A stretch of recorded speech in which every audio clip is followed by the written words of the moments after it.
Squire nagged and bullied till I went to fight.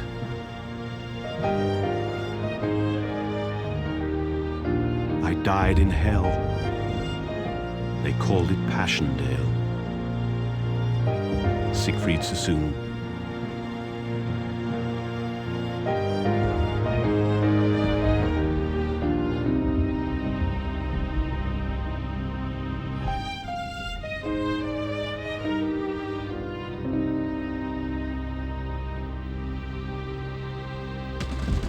The British Expeditionary Force, with the support of the Second Corps, attacked at 3:50 a.m. July 31st and made modest gains over a 15-mile front. Then it started to rain.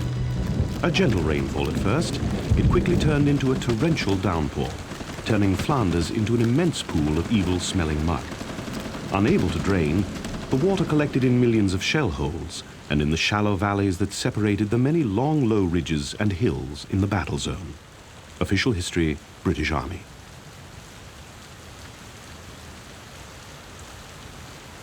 The intermittent heavy rain continued through August. A dry September saw British forces advance, but in October the rains returned harder than before, turning the battlefield into a swamp.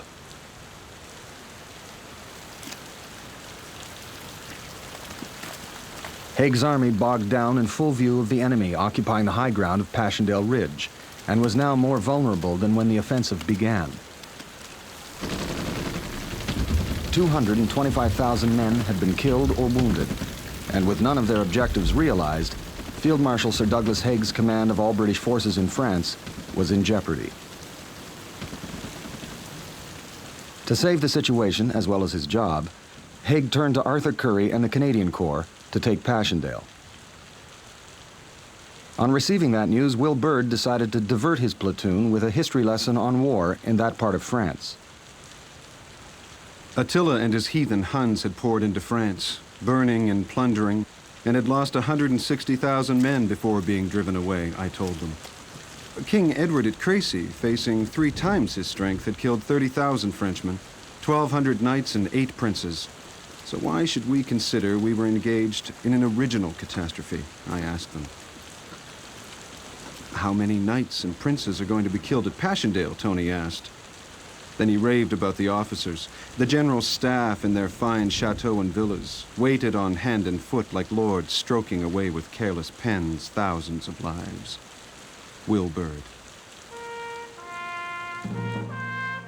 The Canadians were at Vimy, where their successful assault in 1917 had forced the Germans to shorten their defense with the construction of the Hindenburg Line, or if you were German, the Siegfried Line. Every Canadian hated to go to Passchendaele Ridge. I carried my protest to the extreme limit, which I believe would have resulted in my being sent home had I been other than the Canadian Corps commander. I pointed out that our casualties would reach 16,000 men, and was told to go and make the attack. Arthur Currie.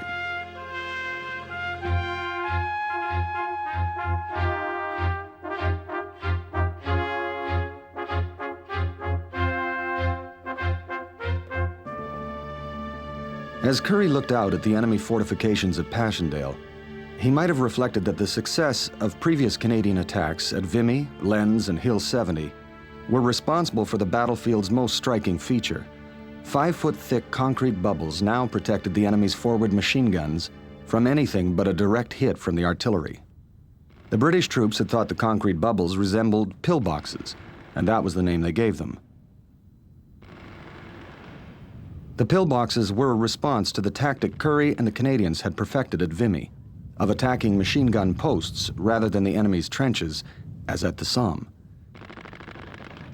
Now the machine guns, which could rake the battlefield from every direction, were protected as never before.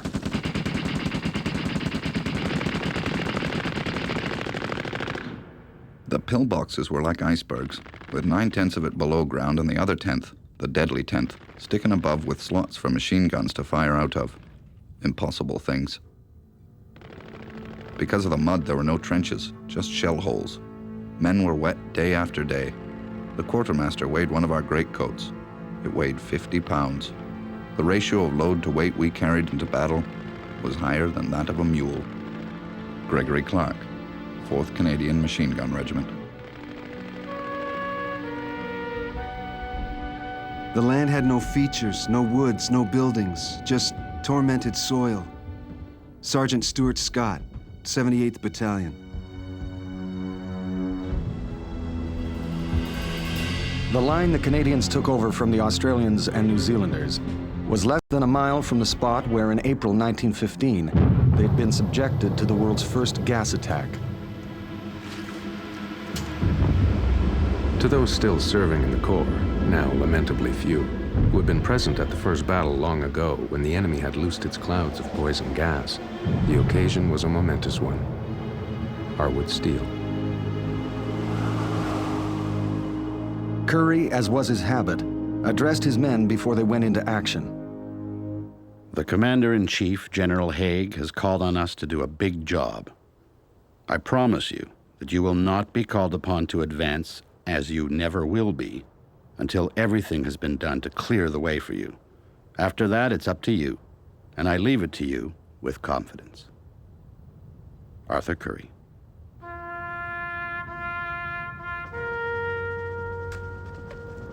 It was a terrible speech. He told us the Australians had tried to take it, and the British tried to take it, and now they called in the Canadians. And he said, "You have to take it before you get out of here." Private George Moyer. Before the battle even began, 1,500 men in the Canadian work battalions were killed or wounded by German shelling. Currie and Haig divided the coming battle into 4 bites, each to be followed by a pause of 3 days with troops being relieved halfway through each assault. The first attack, or bite, on October 26th resulted in the loss of 2,481 men, but most of its objectives were realized. I remember walking along and the wounded men hanging onto the edge of these duct boards with their bodies about half submerged in the mud. And some of the fellows, not knowing they were there, would step on their fingers, you know? And their screams. Oh God, it just haunts you, you know? But we had strict orders. You couldn't help them. You couldn't do anything. You just had to keep going. Private L.R. Fennell. The second assault, October 30th, gained another 1,000 yards, with the loss of 1,321. You would pass somewhere and the water would move a little and you would see men's heads bobbing up and down, drowned in sloughs. Whether they were wounded or killed first, we didn't know. They'd been there some time. Private R. Ferry, 21st Battalion. At this point, the 3rd and 4th Divisions were relieved by the 1st and 2nd, and on November 6th, under drier conditions, Canadian troops fought their way through the craters and swamps and reached the town of Passchendaele, having overwhelmed the pillboxes one at a time, with losses amounting to another 2,238. 2 days before the final assault, General von Hindenburg, the German Supreme Commander, issued an order. Passchendaele is to be held at all costs. There is to be no retreat. General Paul von Hindenburg. The troops opposite the Canadians were Prussians, and one of them, taken prisoner, told the correspondent of the Glasgow Herald, Wir können die Kanadier nicht ausstehen. Wir Deutsche betrachten sie als verzweifelte Männer. We do not like the Canadians. We Germans think they are desperate men.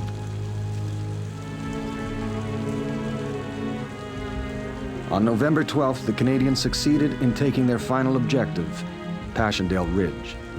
2 days later, after determined German counterattacks had failed, the capture of the ridge was judged secure, and the Canadians were replaced.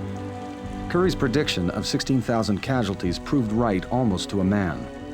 Final casualties totaled 15,654, with the bodies of 1,000 lost forever under the mud of Passchendaele.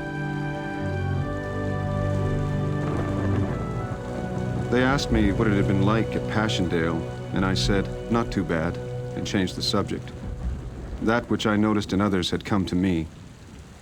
No soldier who had been in that fighting could talk about it at all. Will Bird. The Canadian Corps and its commander, Arthur Currie, who had planned every phase of the final battle, had saved Haig's command. Because the Canadians had taken Passchendaele, the Third Battle of Ypres, with its 260,000 British and Dominion casualties, could be presented to the War Cabinet and the public as at least a partial success. Currie henceforth would be treated more like an army commander than the Corps commander he was. He was given a place at British headquarters, and a degree of control accorded to no one else of his rank on the Western Front. The Canadians retired to Vimy. The British troops left to defend Passchendaele were swept aside as the Germans in their 1918 spring offensive obliterated all the gains Haig had achieved in 1917, allowing Winston Churchill to add this final postscript to Passchendaele.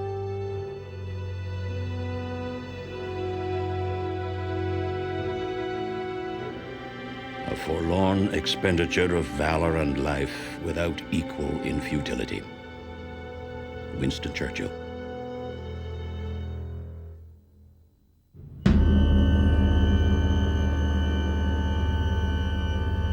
When a man reports that his nerves are gone, I never allow him to leave the line until the tour is finished on account of the effect on the other men. Dr. G.S. Strathy, Major, Medical Corps.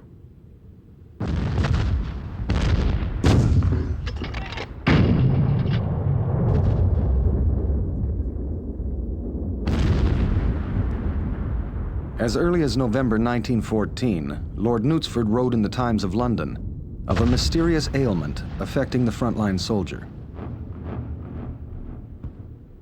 There are a number of our gallant soldiers for whom no proper provision is at present obtainable, but is sorely needed.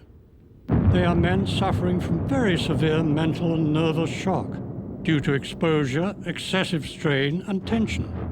If not cured, they will drift back to the world as miserable wrecks for the rest of their lives. Lord Knutsford. For the victims of shell shock, many felt the cure had to be more terrifying than the cause. Dr. Louis Yeeland, who returned from Canada in 1914 to work for the Queen's Square Mental Hospital, believed that subjecting his patients to high-voltage electricity could serve as both cure and preventative. No matter how vigorously applied, the sting of a whip is nothing compared with the sudden, severe shock of a ferritic current. Dr. Louis Yeeland.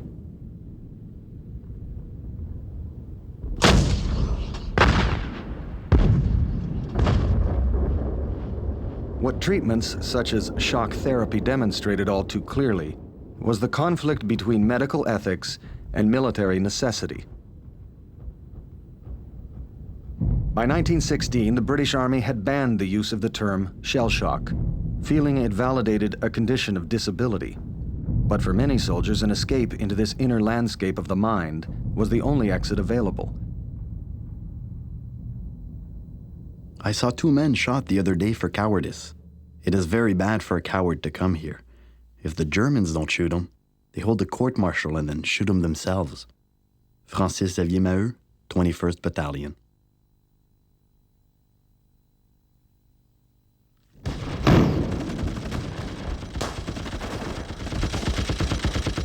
I am of the opinion that it is necessary to make an example to prevent cowardice in the face of the enemy as far as possible. General Sir Douglas Haig.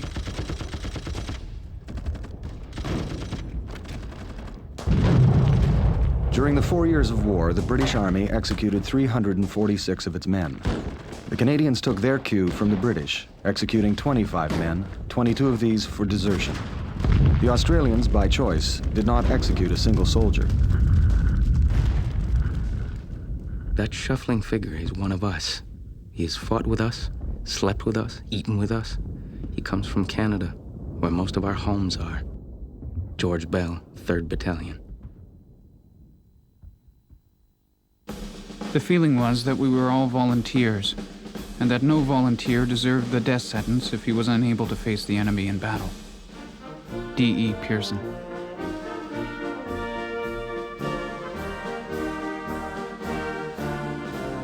Donald McLean said you were suffering from shell shock, but that it was not a bad case.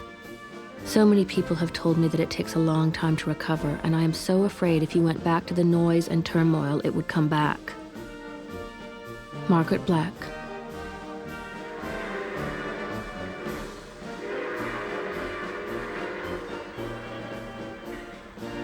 The families of victims of shell shock had to try as best they could to help their loved ones undergoing an experience thousands of miles away, which, for shame, had no official or clinical name. Major Norman Black, who had seen action at Vimy, informed his wife Margaret on July 29, 1917, that he was now in hospital. Dear Margaret, the days are very monotonous, but I'm now feeling much like myself again. Last night I had a good sleep, without dope, and didn't dream of shells and general catastrophes, so I'm getting all right and will be fit as a fiddle in a few days. I expect we will be moved from here shortly, probably down to the sea or, as some hope, over to Blighty. Major Norman Black. Still here, not exactly cured, and except for very sparingly, still in my right mind. I'm up today for an hour, a piece of foolishness to my mind, keeping a man in bed for so long. It's great to be up again, but it will take a day or two for it to feel perfectly natural. Except that I am a little shaky, I'm feeling as well as I ever did. Major Norman Black. I was not surprised when I got your letter saying you had been sent to the hospital. I sort of felt from reading between the lines in your last few letters that you were under a terrible strain, and that your physical strength would give out. The feeling I have today is one of intense relief and thankfulness that you were at least removed from the sounds of war. And surely now you have done your bit at the front line, and you can be content, removed from the main show. Margaret Black. This place is officered by nerve specialist doctors, and many and incongruous are the methods they have of testing that part of one's anatomy. Some are sent back to their units, for it is a thing in which there can be considerable bluffing by a certain type of man. Major Norman Black.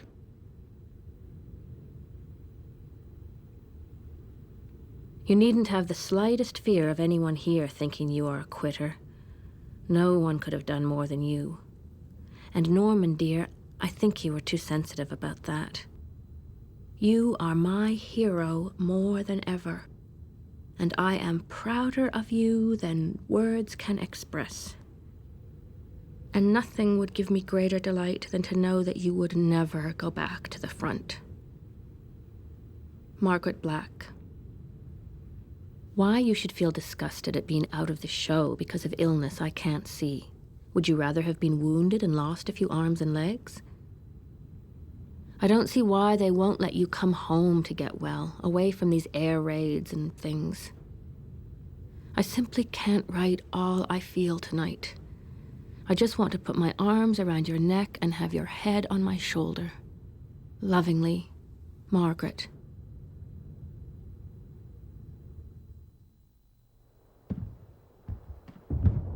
Those nearly dead were put to bed and given morphia if necessary and left to die. A few of these recovered. Many of the men had been lying in no man's land for 12 hours or more. Most of them had little or nothing to eat for 48 hours. Major Dr. G.S. Strathy. For every 4 soldiers in the trenches, 1 would be killed, 1 would emerge unscathed, and 2 would be wounded. A Blighty was a soldier's dream, a wound serious enough to require a period of convalescence in England. Not a few were self-inflicted. Any wound, even the desired Blighty, ran the risk of a bacterial infection commonly known as gas gangrene, a result of the particularly septic conditions of the soil. It was the cause of most amputations. Dear Grace, I'm in the line again. This is my third trip in, and Fritz hasn't got me yet, but you can never tell. He has hit me, though. It was last night, and I was standing, talking to one of our corporals, when suddenly I felt something hit me on the leg like a small stone. I crawled around to see if I could find what hit me, and suddenly felt something hot. Found it was a German bullet, a spent bullet. If it had hit me before it struck the ground, I probably would have a Blighty, but no such luck. Your cousin, Welland Williams. Shortly after, Welland Williams was killed, making him one of the 214,000 Canadian casualties of the First World War.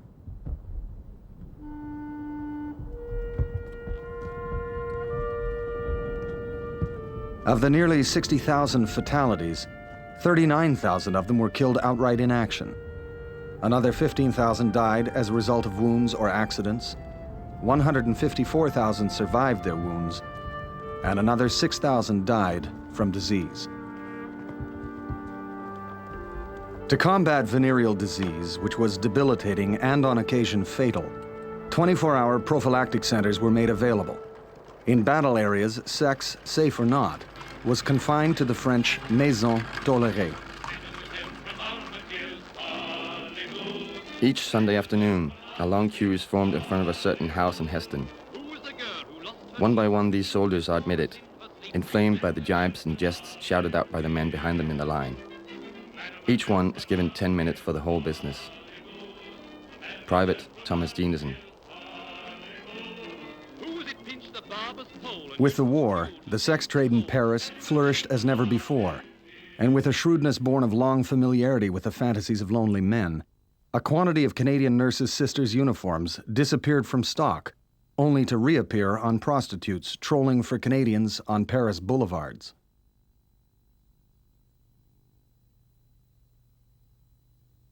At the battlefront, the soldiers accepted death as a fact of war, as part of the game. But at home, we closed our minds to such a possibility. In spite of the long casualty lists that appeared day after day, we believed our loved ones led charmed lives. Grace Morris.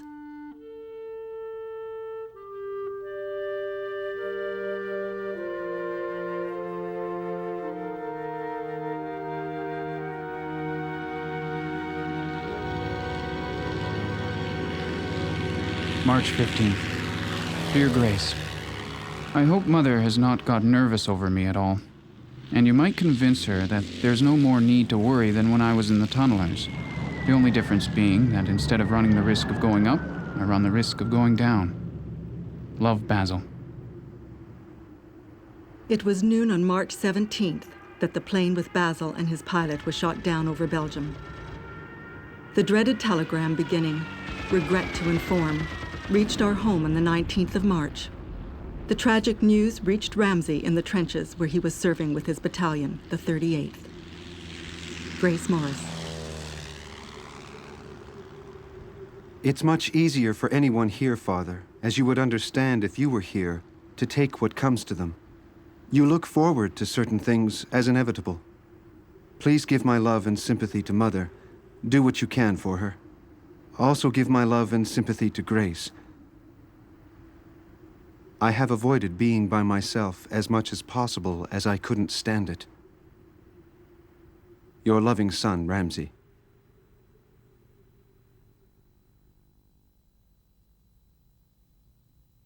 The same night, another patient died, and another still was very low, while there were at least 4 other delirious head cases who seemed to take turns pulling off their dressings or getting out of bed. Elizabeth Painter, nursing sister.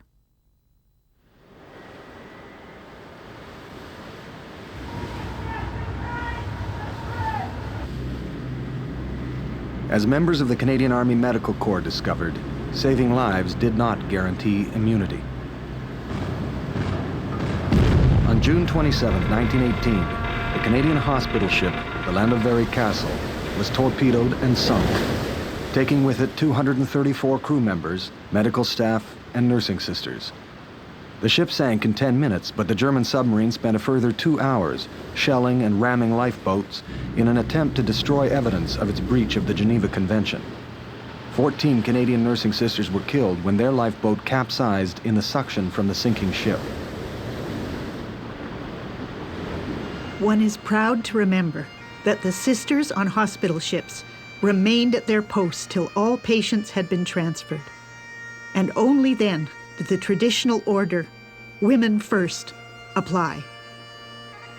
Mabel Clint, nursing sister.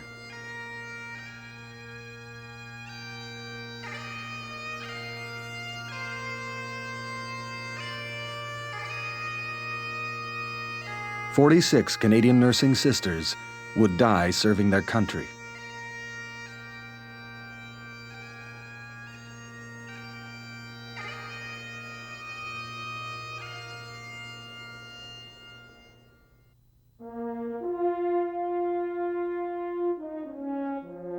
We stand at the decisive moment of the war and at one of the greatest moments in German history. May this feeling be deeply engraved on all our hearts. Kaiser Wilhelm. Having made peace with the Bolshevik Russia, Germany now concentrated its forces in the West and launched the offensive that they hoped would end the war before American manpower could become decisive. The chain which was to strangle us has been burst. We can turn our entire strength towards the West. General Paul von Hindenburg.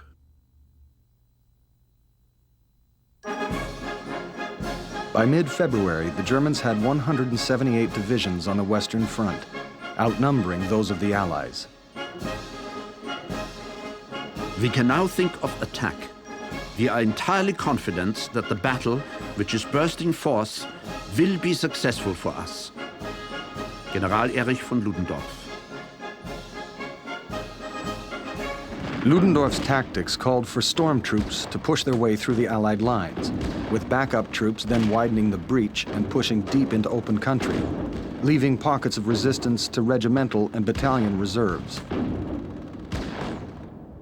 We chop a hole, the rest follows. General Erich von Ludendorff. At 6:40 a.m. on March 21st, 2,500 guns firing combinations of gas and explosive shells opened up on a 50-mile front opposite the British Fifth Army. The British were overpowered by the force of the German assault. 19 of the 21 British divisions engaged had been at Passchendaele and were filled with raw recruits. The German 18th Army pushed the British back beyond the Somme and occupied Péronne. The losses of the brave English, who strongly defended themselves, were very heavy in killed, wounded, and prisoners, while the German losses are surprisingly small. The spirit of the troops is sustained by joyful confidence of victory. Berliner Tageblatt.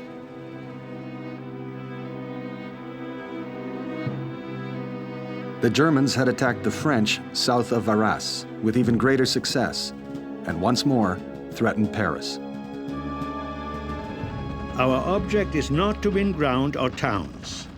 Our battle aim is solely the destruction of enemy forces and his means for the continuance of the war. Vossische Zeitung. But the initial progress of the German army was slowed by long supply lines to the front and stiffening Allied resistance. One cannot go on victoriously forever without ammunition or any sort of reinforcements. Rudolf Binding. The Germans had struck the British on the Canadians' left and the French on their right. Anticipating that they would be next, Currie issued a proclamation to his troops, which reflected at once his pride, his fears, and his confidence, with such uncharacteristic eloquence that English courses in France in the 1920s required their students to memorize it. Today, the fate of the British Empire hangs in the balance. I place my trust in the Canadian Corps, knowing that where Canadians are engaged, there can be no giving way. You will advance or fall where you stand, facing the enemy.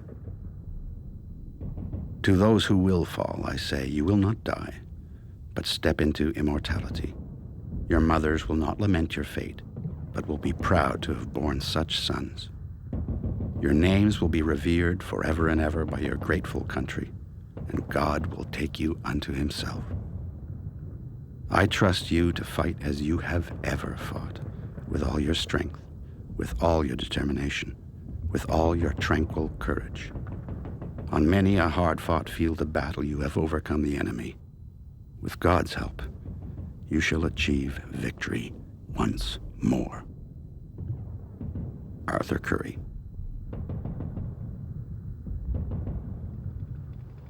But the attack never came. Haig, desperate, began to call on the Canadian Corps, or part of it, to help save the deteriorating situation. Currie resisted, appealing to General Horne in a letter. I know that necessity knows no law, and that the chief will do what he thinks best. Yet for the sake of the victory we must win, get the Canadians back together as soon as possible. Arthur Currie.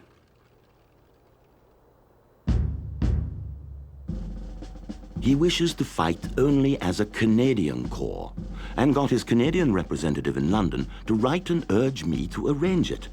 As a result, the Canadians are together holding a wide front near Arras, but they have not yet been in the battle. General Sir Douglas Haig.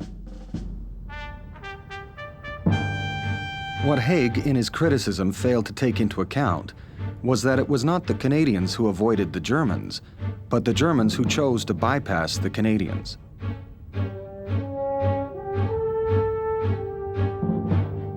I'm sure the reason for the enemy not directing a blow at us was that they had never yet met the Canadians in battle without suffering defeat, and so passed by on either side. Arthur Currie. Tactically, the German offensive had been a success, having penetrated 40 miles, captured 80,000 prisoners, and 975 guns. But in failing to reach Paris or to drive a wedge between the British and French forces, it had failed to achieve its strategic purpose. Later, in private, Haig confessed to Currie, "In all the dark days of spring, one great comforting thought came to me, that I still had the Canadian Corps, unused and fresh, and I felt I could not be defeated until the Corps had been in action." General Sir Douglas Haig.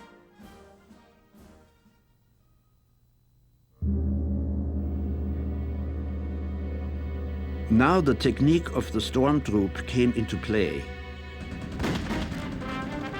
The new German tactics, designed for their storm troops, resembled so closely those first developed by the Canadians at Vimy that there was no doubt as to the paternity of the technique.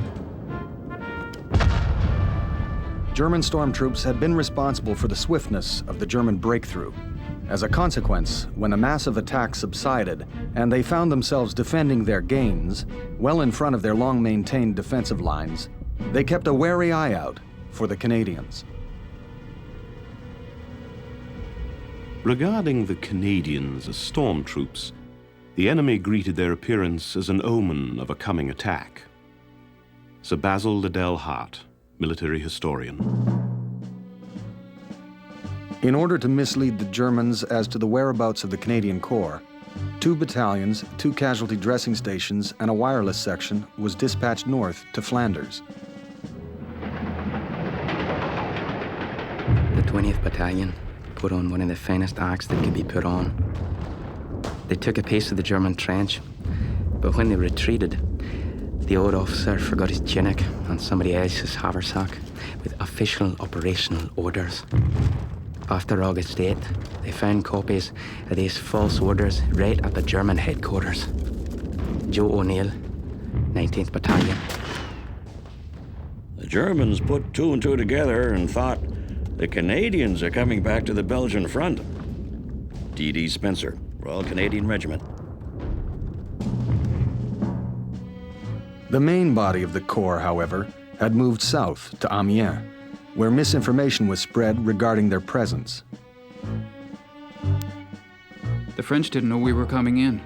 We removed all our badges and we looked more like newspaper correspondents.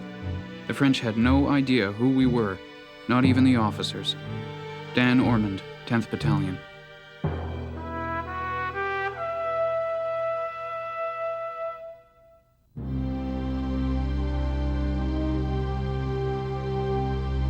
Everything I had feared, of which I had often given warning, had here, in one place, become a reality.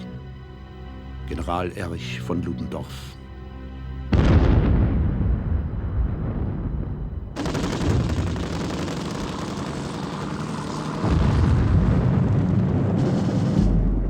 Currie and his staff, to give the Canadian troops added incentive, had them signal their arrival at their jump-off positions with the code word Llandovery Castle, the name of the torpedoed hospital ship on which Canadian nursing sisters had died.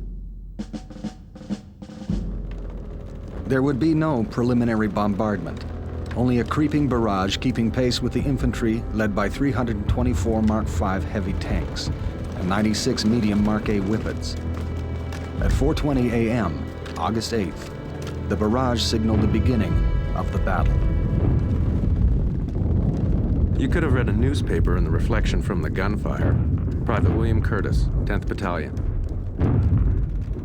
As we passed the rows of guns smoking from their incessant firing, the gunners stopped long enough to look up and give us a good word. Phrases such as, "Go to it, we're with you," "Give 'em hell," made a curious lump in my throat. Private William Walwyn, 102nd Infantry Battalion. There was a heavy ground mist and a considerable amount of low-lying smoke, which made it difficult to keep direction and touch. Lieutenant Colonel MacDonald, 10th Battalion. No man's land. Just a plowed field with pieces of wire and equipment sticking out of it. Didn't even know you were crossing trenches. Private Carr, 10th Battalion. The 10th Battalion reached the Blue Line at 1:15 p.m., the first Canadian unit to reach the objective, with little help from the tanks, which had virtually disappeared. We could see the Germans, a disorganized mob going over the hills, running away. Private Carr, 10th Battalion. We went ahead that day and took the whole of our front. We were there ahead of time, so we could have gone on, but it was a matter of having to leapfrog the artillery. It wasn't the opposition of the Boche that stopped us at all. It was the pressure of our own artillery. Dan Ormond, 10th Battalion. In a single day, the German line was thrown back 8 miles by the Canadian Corps and 7 miles by the Aussies. The Fourth Army's casualties totaled 9,000, 4,000 of them Canadians, compared to the German losses of 27,000 men and 400 guns. The Canadians alone captured 5,000 prisoners. A German officer told me it was impossible we could be Canadians. We have most certain information from our intelligence department that the Canadians are in Belgium, he said. Reverend Robert John Renison. You know, when you'd been to Ypres and you'd been around the Somme, when you got 200 yards or 100 yards, you thought you'd made a wonderful advance. But here we'd gone miles. It was unbelievable. Private Samuel Hemphill, 10th Battalion.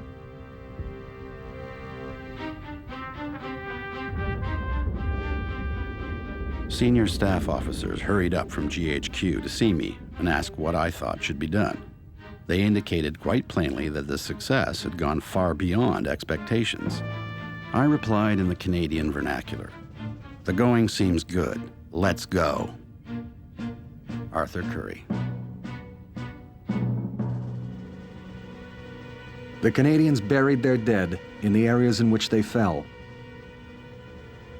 In 2 days, they had pushed the Germans back 15 miles. 16 German divisions have been identified, of which 4 have been completely routed. Nearly 150 guns have been captured, while over 1,000 machine guns have fallen into our hands. 10,000 prisoners have passed through our cages and casualty clearing stations. 25 towns and villages have been rescued from the clutch of the invaders. The Paris-Amiens Railway has been freed from interference, and the danger of dividing the French and British armies has been dissipated. Arthur Currie.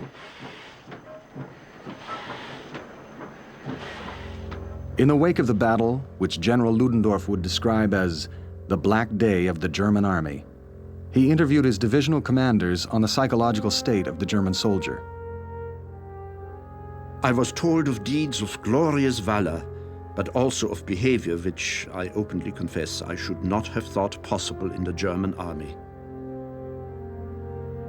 Whole bodies of our men had surrendered to single troopers or isolated squadrons. Our war machine was no longer efficient. General Erich von Ludendorff.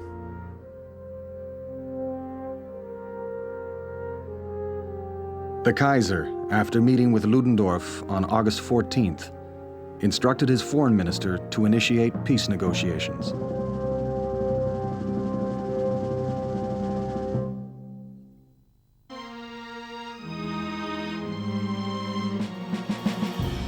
I never saw so many Germans dead as there was around that place. Thousands of them. Lieutenant Joseph Sproston.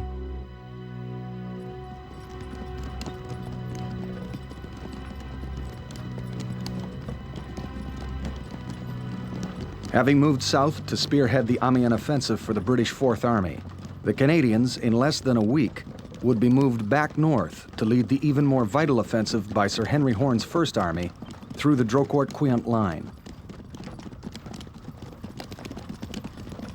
The victory at Amiens, unprecedented as it had been, was against Germans occupying recently captured ground. That offensive, now that it had reached the established German defenses of the Hindenburg Line, had ground to a halt. The Drocourt-Queant switch, which was the most concentrated defensive position on the whole front, connected the 1914 defense line to the Hindenburg Line. If the Canadians' attack succeeded, the Hindenburg Line would be outflanked. Marshal Foch expressed his faith in the Canadians. That's going to be a long task, a hard one. But the Canadians know that ground so perfectly, and they are so determined that I think I can trust them to succeed. Marshal Foch. Marshal Foch's prediction that the Canadian task would be a long one was based on his own plans. He proposed to recover the ground lost to the Germans that spring, weaken the German defenses during the winter months, and then launch a decisive assault designed to win the war in 1919. General Horne had given Currie just 2 days to prepare his attack. Currie demanded, and got, 3. It was represented that this barely gave 48 hours to concentrate the necessary artillery, and that furthermore, the Canadian Corps had sentimental objections to attacking on the Sabbath day. Arthur Currie. I paid a visit to our battle headquarters, and the general asked me to have a celebration of the Holy Communion there the next morning at 8. I knew that the attack was almost due, so I prepared for it and took my iron rations with me. We had the communion service in a tent at the general's headquarters. There were only 3 present, but the general was one of them, Canon Frederick Scott.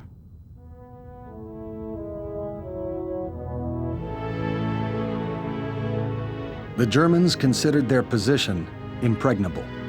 The Canadians would have to fight their way through old British and German trenches, past Monchy-le-Preux, where the Newfoundland Battalion had been destroyed a second time in 1917, and a further 2 miles to the Rouvroy line, 3 miles from their final objective.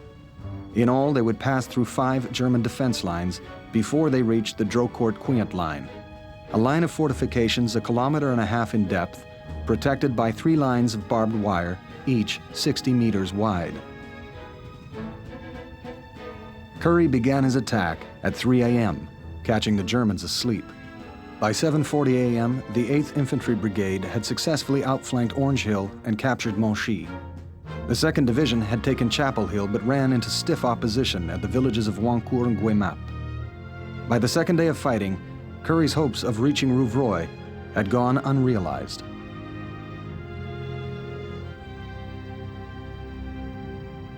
The 22nd Battalion, the Vendus, had taken heavy casualties. On the third day, they were led into battle by a major, Georges Vanier, a future Governor General of Canada. I called a meeting in a large shell hole for the few officers who were left. I told them about the new attack, and in the circumstances, there was only one thing to do. When the barrage fell, the officers were to rise and call on the men to follow. And that is what happened. Major Georges Vanier, 22nd Battalion. They did not get far. The Vendus lost every officer, including Vanier, hit by a bullet in his side. I should have been very fortunate to come off with it only, but this was to be one of my bad days. As I was being dressed by the stretcher bearer, a shell exploded at my side, causing rather unpleasant shrapnel wounds to my legs. Major Georges Vanier, 22nd Battalion. His unpleasant wounds were so severe that Vanier's leg had to be amputated. In 3 days of fighting, the Corps had suffered 5,801 casualties, with the 22nd Battalion being the hardest hit with 501 casualties, including every officer. The exhausted 2nd and 3rd Divisions were now relieved by the 1st and 4th for the assault on the Drocourt-Queant line. Currie had developed a tactic of pushing forward as far as he could, getting the Germans to commit their reserves, then switching the attack to another location. The new attack began on September 2nd. On the right, the 3rd Brigade of the 1st Division hit hard. It included the 16th Canadian Scottish Battalion under Lieutenant Colonel Cy Peck, who would win a VC this day, leading the way for his men.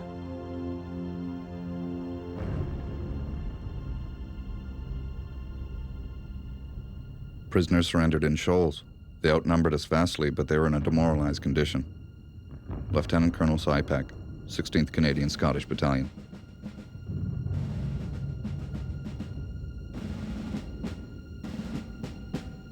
The division attained its objective 2 miles beyond the Drocourt-Queant line by 11 p.m. At the end of the day, the Canadians had overrun a frontage of 7,000 yards and destroyed the hinge of the whole German defensive position on the Western Front. During the night, the Germans withdrew behind the Canal du Nord.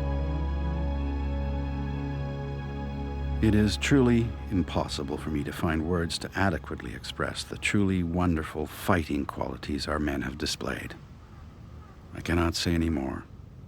A lump comes in one's throat whenever you think about it. Arthur Currie. France, September 5th, 1918. To Mother. Safe and sound again. Passed through some warm times, but I'm in fine shape and not a scratch. It just goes to show how little cause for worry you had. Best love, William. Private William Walwyn, 102nd Infantry Battalion.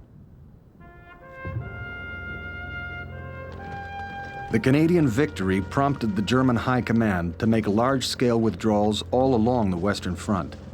Hindenburg, referring to the Canadian assault, wrote, On September the 2nd, a fresh hostile attack overran our lines once and for all on the great Arras-Cambrai road and compelled us to bring the whole front back to our main defense line.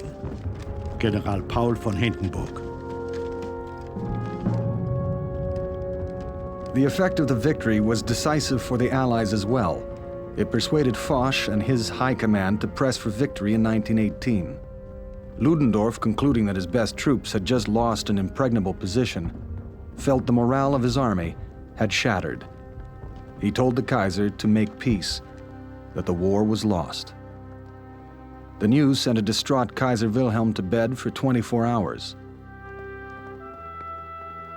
Jetzt haben wir den Krieg verloren, armes Vaterland. Now we have lost the war, poor Fatherland. Kaiser Wilhelm.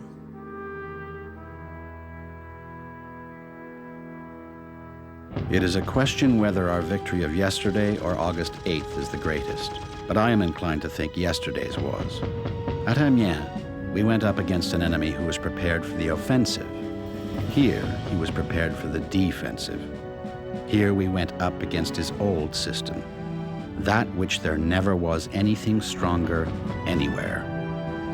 Arthur Currie.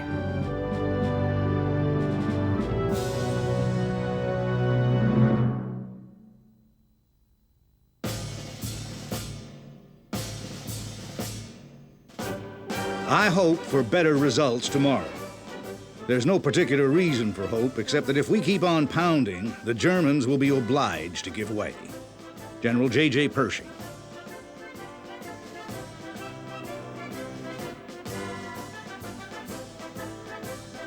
General John Blackjack Pershing, commander of the American Expeditionary Force, closely resembled Sam Hughes both in the largeness of his vision and in his refusal to kowtow to reality.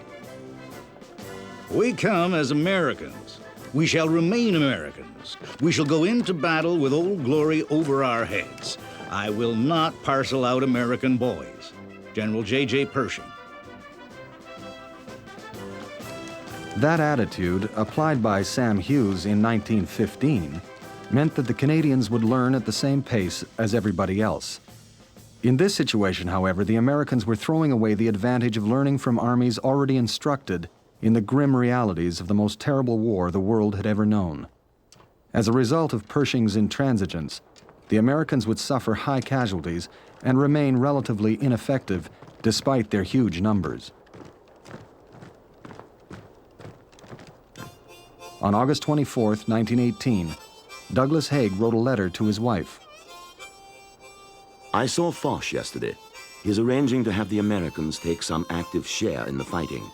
It seems quite wrong that they should merely be looking on. General Sir Douglas Haig. By September 1918, the Americans, who had been in France for a year and 3 months, had been involved in just one offensive action, and that of only a few days' duration.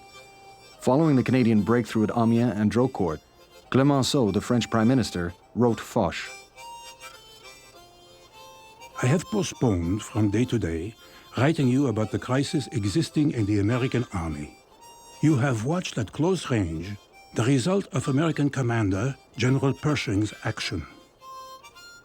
Unfortunately, thanks to his invincible obstinacy, he has won out against you as well as against your immediate subordinates.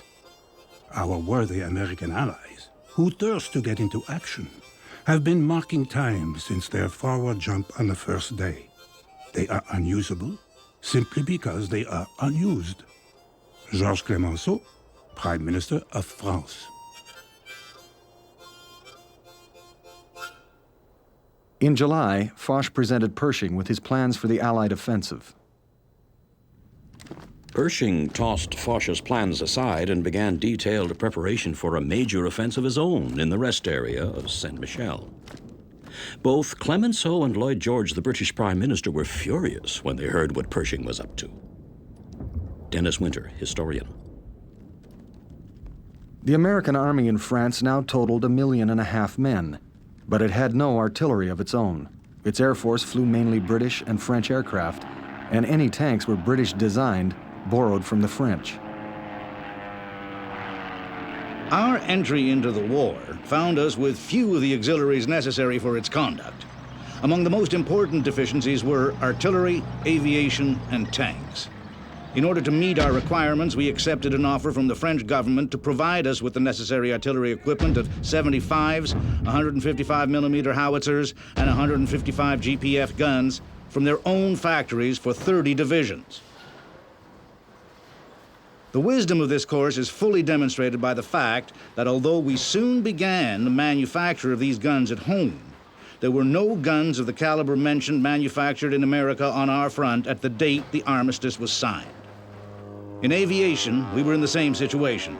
We obtained from the French the necessary planes for training our personnel, and they also supplied us with 2,676 pursuit, observation, and bombing planes.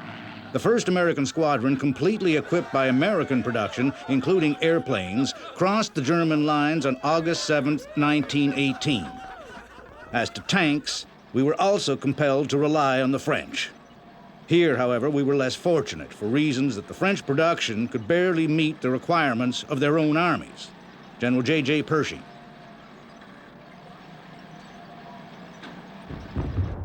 This dependence did not prevent Pershing, who had belatedly agreed to Foch's plan, from ignoring advice from French Second Army headquarters, which was questioning his planned attack on Saint-Michel. We had undertaken to launch within the next 24 days 2 great attacks on battlefields 60 miles apart with virtually the same army. General J.J. Pershing. The twin battle which followed can be briefly described.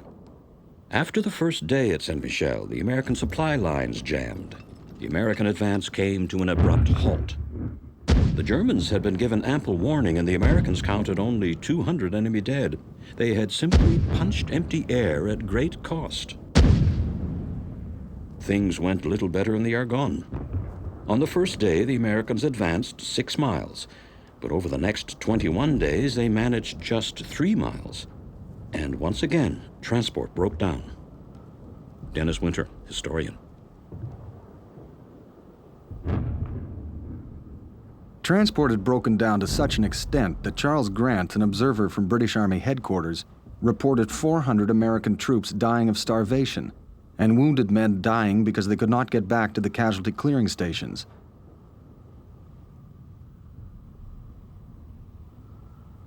Ludendorff, in his own way, managed to confirm American ineffectiveness without diminishing their importance. The fact that new American reinforcements could release British and French divisions on quiet sectors weighed heavily in the balance against us. General Erich von Ludendorff. The American Army's results, compared to those of the Canadians during the last 100 days, are instructive. The 650,000 Americans engaged conducted operations for 47 days, the 105,000 Canadians for 100 days. The Americans advanced 34 miles, the Canadians 86. The Americans met 46 German divisions, the Canadians 47. Casualties per division faced were 2,170 for the Americans, 975 for the Canadians. The Americans captured 16,000 prisoners, the Canadians 31,537. The Americans captured 468 guns, the Canadians 623. American casualties were 100,000, the Canadians 45,830. The Canadian retort to the claim that American entry into the war had brought victory to the Allies was that their famous Rainbow Division was well named, having arrived after the storm.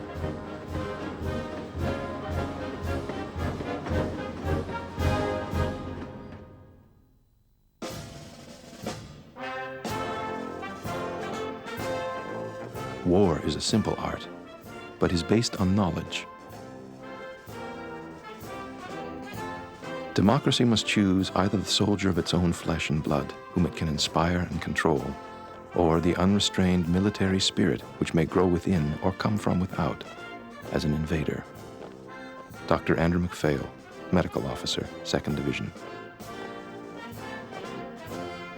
The Canadian Corps was the only force in France that went through the last 100 days of the war with unimpaired striking power, replacing commanders and officers, absorbing reinforcements, which kept it nearly at full strength, which enabled its 4 divisions to meet and rout 47 German divisions between August and November.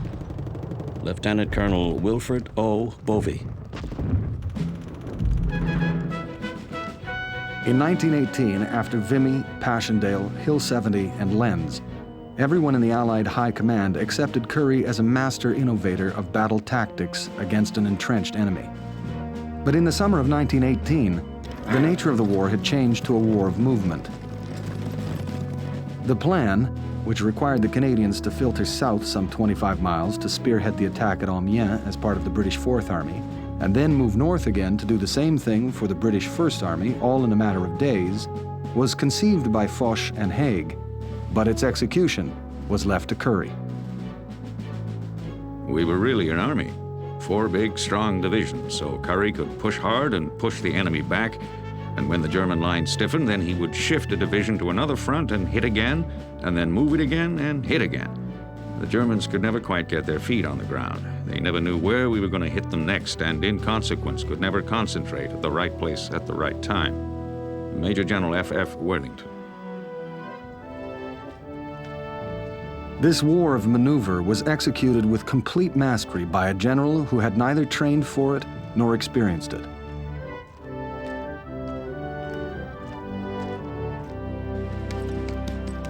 Currie had never attempted to inspire love or devotion in his men. Nevertheless, he had managed to instill in the Canadian Corps what no other army in Europe in 1918 could justifiably claim: a winning attitude.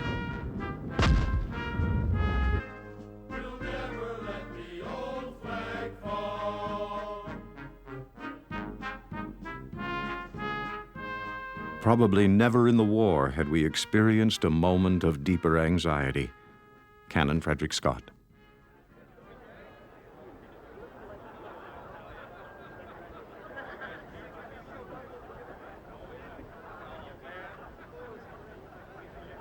Haig had promised Currie that the Canadian Corps would be given a much-needed rest. Between August 8th and the first week of October, the Corps had suffered 30,000 casualties. The Chief of the General Staff came to me and intimated that the Commander-in-Chief was particularly well pleased with the conduct of the Canadians, and that he hoped it would not be necessary to employ us in any further big operations during the year. Arthur Currie. But now the plan was to try to end the war in 1918, and Haig realized that he would need the Canadians. Currie was given new orders: to cross the Canal du Nord and take Bourlon Wood as part of a British move against Cambrai, which would mean the destruction of the Hindenburg Line.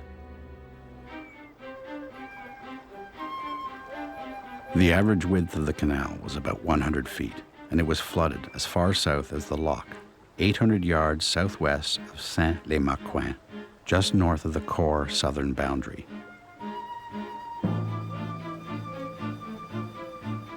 South of this, and to the right of the Corps front, the canal was dry, and its bottom was at the natural ground level, the sides of the canal consisting of high earth and brick banks. Arthur Currie. Currie's plan called for the Canadians to shift the front south to this dry part of the canal, establish a narrow bridgehead, and then once across the canal to hook right and left behind the German defenses. The assembly of our attacking troops in an extremely congested area known by the enemy to be the only one available was very dangerous. A concentrated bombardment of this area, particularly if gas was employed, was a dreaded possibility. Arthur Currie. Despite its obvious dangers, Currie's divisional commanders embraced the strategy. The very boldness of the plan intrigued me, and I was all for it. General MacDonald, 1st Division. The First Army's commander, General Horn, however, was appalled at the risk involved. It is an axiom that a military operation should be as simple as possible, and the larger the operation, the greater the need for simplicity.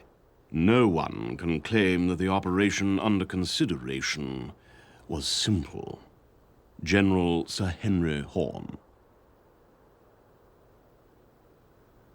When he failed to convince Currie to alter his strategy, Horn took his case to both Haig and Julian Byng, who stood by Currie. Byng did, however, visit Currie and confide to him that if his plan failed, he would undoubtedly be relieved of command and sent home.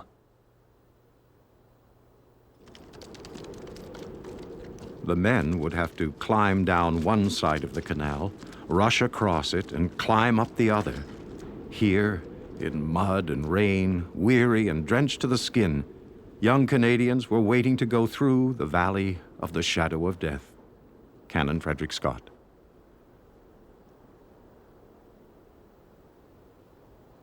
The banks of the unfinished part of the canal were something like 20 feet high. We were supposed to have scaling ladders brought up to us the night before. You can imagine my feelings when they didn't arrive. C.B. Price, 14th Battalion.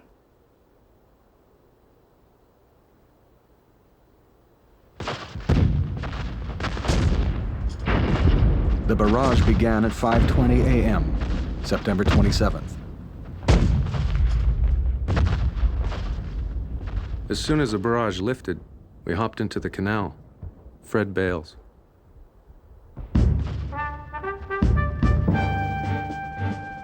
The work of our engineers in bridging the canal immediately after the infantry had crossed was of such a character as to win the special praise of the Commander-in-Chief.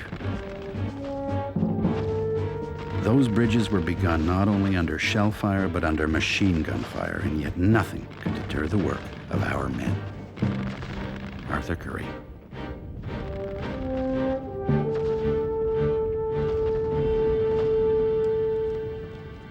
During that first night, the Germans began moving in fresh divisions. 6 new divisions by October 1st. What followed were days of bitter fighting, in which the Canadians suffered heavy casualties.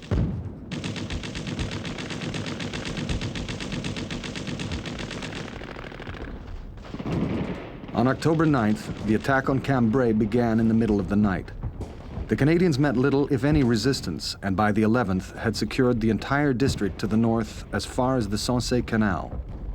In 47 days, the Corps had advanced 23 miles against parts of 31 German divisions, had captured 18,585 prisoners, 371 artillery guns, 2,000 machine guns, and liberated 54 towns and villages, including the important center of Cambrai. When the 5th Canadian Mounted Rifles were given the honor of entering Cambrai, a newspaper correspondent congratulated an officer on the work of his battalion. Don't say that. It isn't the 5th Canadian Mounted Rifles. It isn't even the 8th Brigade or the 3rd Canadian Division. It's the good old Corps that's captured Cambrai.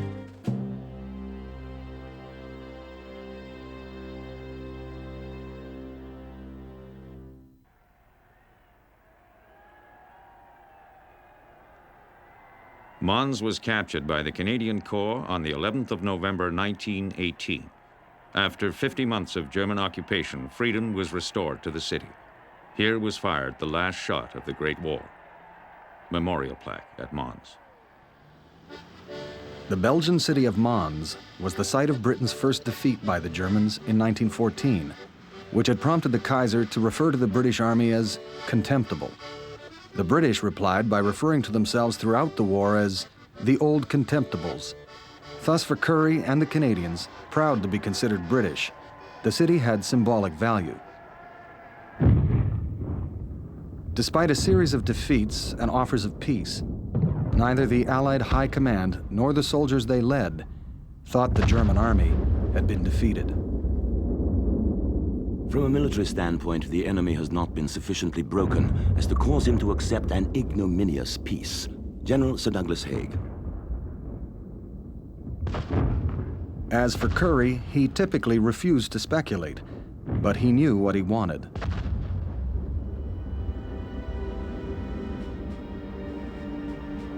The peace, when it comes, must last for many, many years. We do not want to have to do this thing all over again in another 15 or 20 years. If that is to be the case, German military power must be irretrievably crushed. This is the end we must obtain if we have the will and the guts to see it through. Arthur Currie.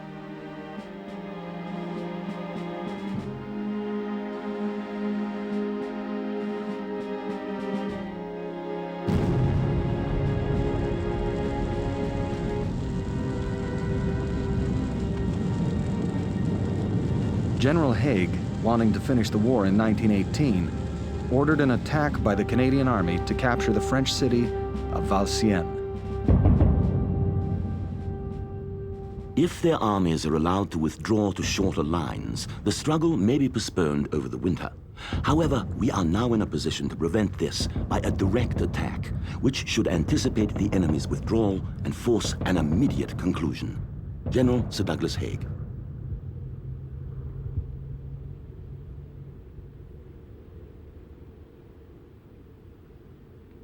The Canadians captured Valenciennes, and on November 5th, the citizens of the city planned a special ceremony to thank the Canadians.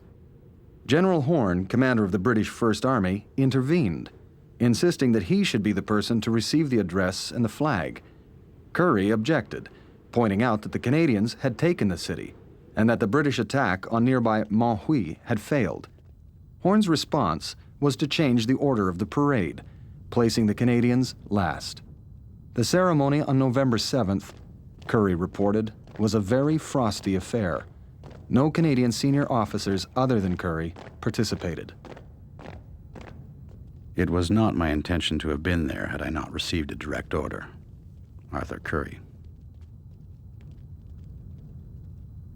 The 75th Mississauga and the 87th Canadian Grenadier Guards then crossed the River Orel, marking the French-Belgian border. The next day, the 302nd Central Ontario Battalion passed through and captured the village of Martyport. The road to Mons lay open. For miles, the road was simply black with people. Whistles were blowing and dogs yelping. A forest of youngsters ran around the road. It was like a fair. Frank Luth, Royal Canadian Artillery. Currie himself sensed the end was near. Private John Dokes of the 52nd Ontario Battalion met him on the road to Mons. He asked me how long I'd been in France, and I asked him about the armistice rumors. He told me, in his opinion, 24 hours would see the end of the fighting. I think I can safely tell you that you have followed your last barrage, he told me.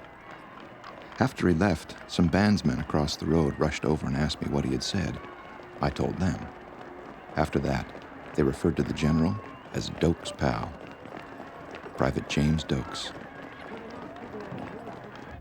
We entered the outskirts of Mons on the 9th of November, and that's where we met our first severe resistance in 4 or 5 days. The Germans were in every house, making it very hot for us. Victor Giancelli, Princess Patricia's. We flopped in among the cabbages. First, one of the men near me was hit rather badly in the shoulder. And then our officer muttered something and lay still. We were there for the remainder of the day. Lieutenant John Gates. During the early morning hours of November 11th, the Canadians advanced to the city's center. Currie had by then been officially informed that the armistice would be signed to take effect by 11 that day.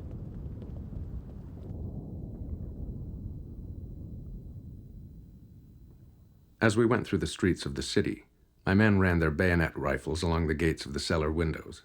As a result, the citizens of Mons streamed out shouting, "Les Américains!" We explained we were Canadians. Paul Hutchinson, Royal Canadian Regiment. At 10:58 a.m., Private George Lawrence Price of the 28th Battalion led a patrol across the Canal du Centre and was killed instantly from a sniper's bullet that struck him in the chest. George Price was the last Canadian killed in the Great War, and perhaps the last casualty on the Western Front. He lies buried in St. Sinfran Cemetery. Nearby is the body of Private J. Parr, who died on the 21st of August, 1914, the first British soldier to die in the Great War. When we heard it was over, nobody said a word for quite a while.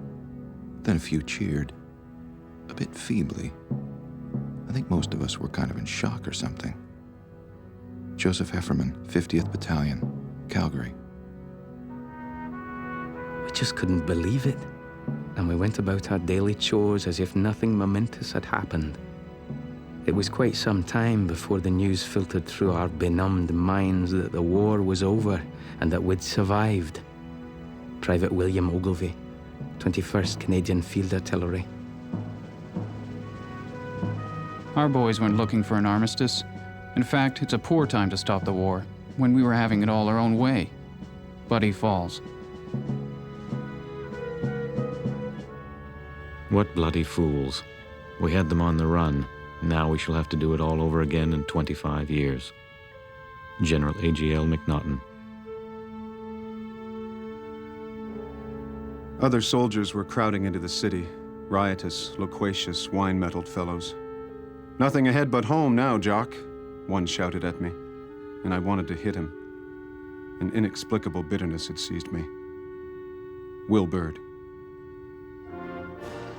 General Loomis, commander of the 3rd Division, decided to make up for the slight against the Canadians 4 days earlier at Valenciennes.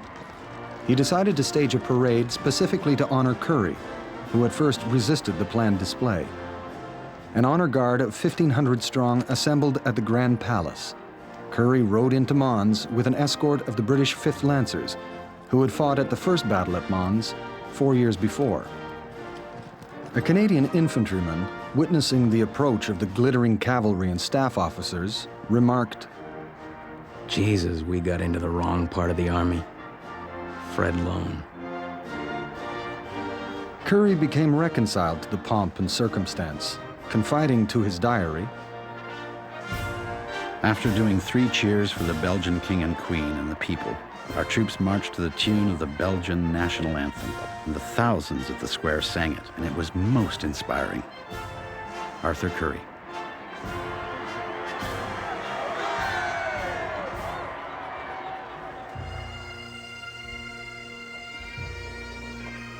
The next day, led through the streets by Canadian pipers, the bodies of 11 Canadian soldiers were buried in rich oak coffins.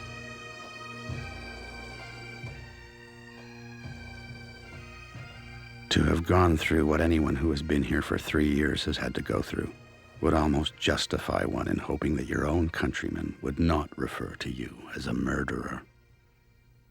Arthur Currie.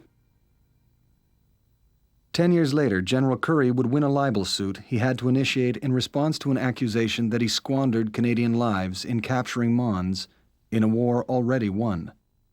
The jury would award him only $500 in damages. As had many a commander before him, Currie discovered that the virtues of war are little honored or even remembered in peacetime. Arriving in London on the 17th, Prime Minister Robert Borden met with Lloyd George during the day and Arthur Currie that same night. Arthur Currie gave us a most interesting account of the achievements of the Canadian forces during the preceding few months. During that period, they had a magnificent record, unsurpassed in any previous period of the war. Robert Borden.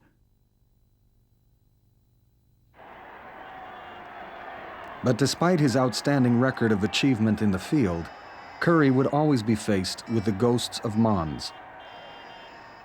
In the House of Commons, Sam Hughes declared, "Were I in authority, the officer who 4 hours before the armistice was signed, although he had been notified beforehand that the armistice was to begin at 11 o'clock, ordered the attack on Mons, thus needlessly sacrificing the lives of the Canadian soldiers, would be tried summarily by court-martial."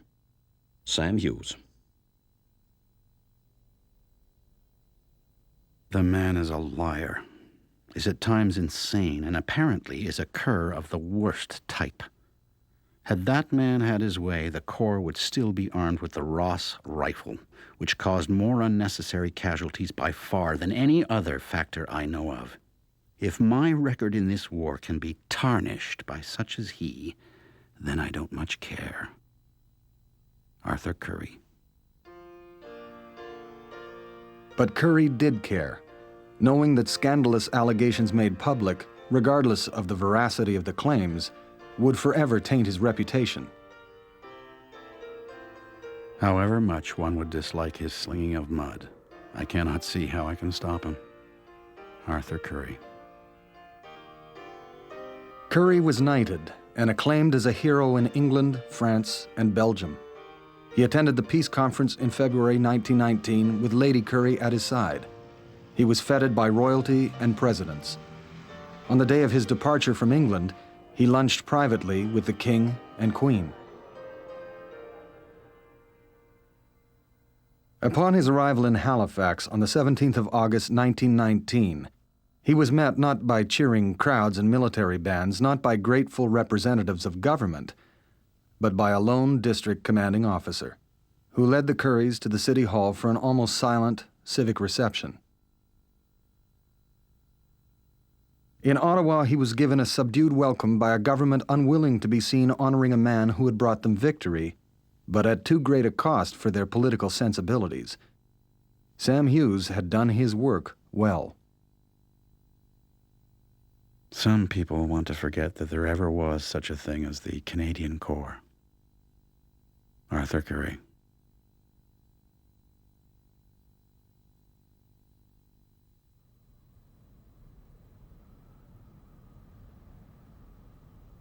It is a terrible restlessness which possesses us like an evil spirit, the indefinite expression of a vague discontent, the restlessness of dying men, little children, and old soldiers. George Pearson. Early that morning in Pembroke, a cold, bleak morning, a whistle blew. It was a train whistle at the CPR station. It blew loud and long, and people stirred in their sleep. Loud whistles at the 2 lumber mills joined in, and then the brazen clang at the fire bell on top of the town hall. As the bells of all the churches and the sirens at the factories were added to the din, lights appeared everywhere, and people poured into the streets. The riders from Mr. Williams' stable, myself among them, rode in an endless procession up and down Main Street. The partying and parading ended only when evening came and fatigue took over. Grace Morris. For Grace Morris, who had already lost a beloved brother, a cousin, and a boyfriend overseas, the war had yet to deliver its cruelest blow. Shortly after his return to Canada, her fiancé, Major Stuart Thorne of the 5th Battalion Engineers, collapsed suddenly and died of endocarditis, an infection in the lining of his heart, the result of trench fever he developed at the front in 1916. The doctor said, "He has been killed in action, just as if a German bullet had pierced his heart." Grace Morris. Dear Norman, I know that you have been very much worse than you have ever let me know, and Mrs. Oakway says in her letters that you are slowly recovering. I know you'll never get well over there. I think you've done your bit. Now, my darling, here is a good hug and kiss. May God keep you safe and send you home to us soon. Your loving Margaret. Margaret Black.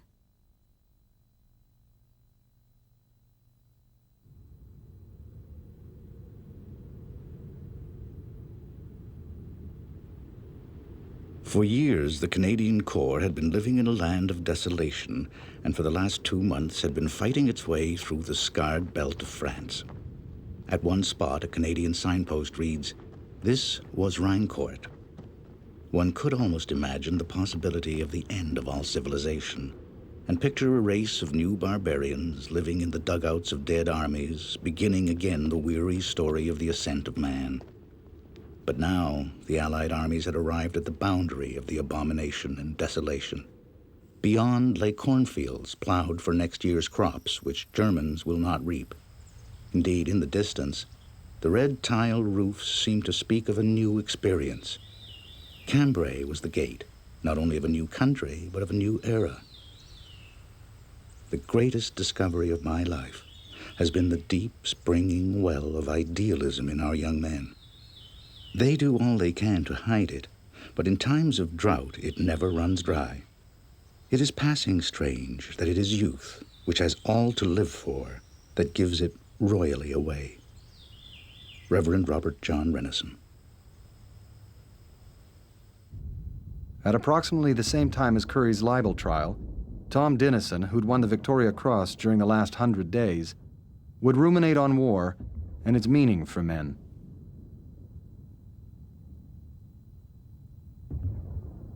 When I was sent to the front, I did not expect to come back. I shook off the fear of death by looking death straight in the face. Having done that, you are set free. Immediately, you have gained the perfect freedom. I do not think a man can meet with a more wonderful experience. At last, you have broken the chain, the almost unbreakable instinct of self-preservation, which nature has used for subjugating you, for making you a willing slave. We were free to rise laughing above all trifling worries about life and the future. We had gained the great liberation. Everything around us felt so obvious and simple. It was not until it was over and the gates shut behind us that we understood it all. We had been in the enchanted wood. Now we return to civilization. Once more, the weary load of a future will fall upon our shoulders. Behind us lies our enchanted wood. The real world, the real life. Private Thomas Dinesen.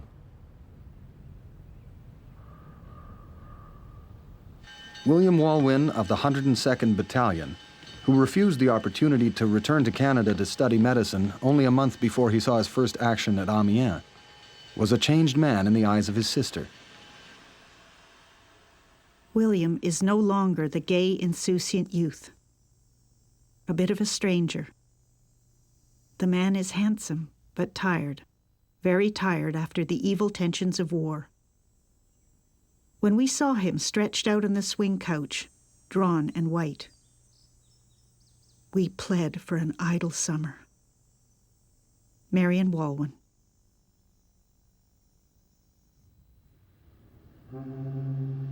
As his ship crossed the Atlantic, Will Bird, one of the few surviving members of his original battalion, struggled to make sense of his conflicting emotions.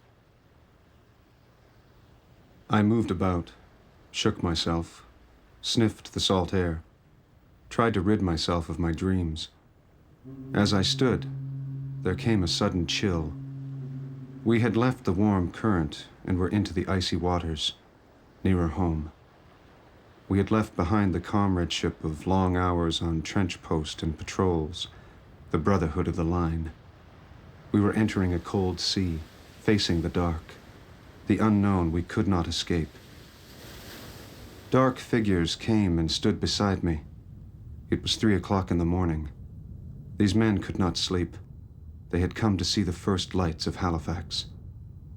I moved quietly among them, scanning each blurred face. It was as I thought. They were all old-timers, the men of the trenches.